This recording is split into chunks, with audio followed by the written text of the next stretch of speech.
Dropping a small silver piece of metal into water. Most people would expect it to sink quietly or perhaps rust. Instead, it races across the surface, hisses loudly, melts into a tiny ball, and may suddenly burst into flame. In some cases, it even appears to explode. This happens because sodium is one of the most reactive common metals.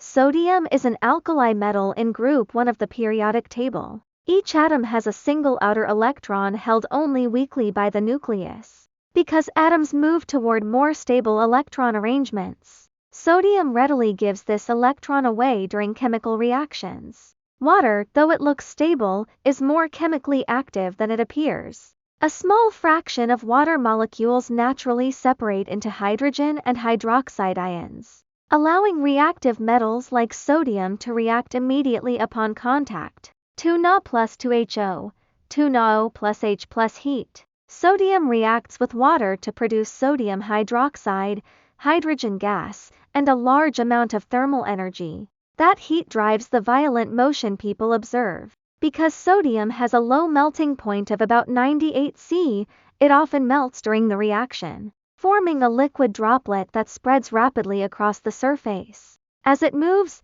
fresh sodium continuously meets new water molecules, speeding up the reaction further. Simultaneously, hydrogen gas builds up around the metal. If enough heat accumulates, that hydrogen ignites in the surrounding air, producing the bright yellow-orange flame seen in demonstrations. With larger pieces of sodium, the reaction becomes more dangerous. More sodium means more hydrogen, more heat, and faster melting. Gas pressure builds rapidly, and the motion of molten metal can scatter burning fragments looking very much like an explosion. High-speed imaging has revealed another effect. As sodium atoms lose electrons, positive charge builds on parts of the metal surface. Since like charges repel, tiny spikes and droplets shoot outward, dramatically increasing surface area. Greater surface area means more contact with water, which accelerates the reaction and releases even more heat.